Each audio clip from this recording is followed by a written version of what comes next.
அப்புறமா கூப்பிடுவா. எங்க அம்மாவும் பயந்துட்டாங்களாண்டா. அங்கெல்லாம் அவ்வளவா ஃபீல் ஆகலையாம். என்னாச்சு? ஏன் சிரிக்கிறீங்க? எங்க அம்மா தான்டா பயந்துட்டாங்களாம். ரகு விட்றா. டேய், எங்க அம்மா தான்டா போன் பண்ணாங்க. நெட்வொர்க் ஜாம் ஆயிடுச்சுடா. எல்லாரும் போனும் கட் ஆயிடுச்சு. உன் பெர்ஃபார்மன்ஸ் கட்டுங்க போயிட்டே இருக்கு. பயங்கரமான இருக்கான். சூப்பரா நடிக்கிறான்ல.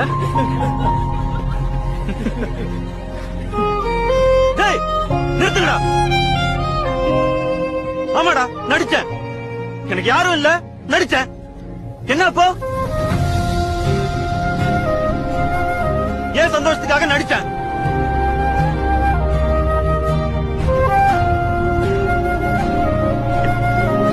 எங்க அம்மா இருந்திருந்தா போன் பண்ணிருப்பாங்கடா. இல்ல நடிச்சேன்.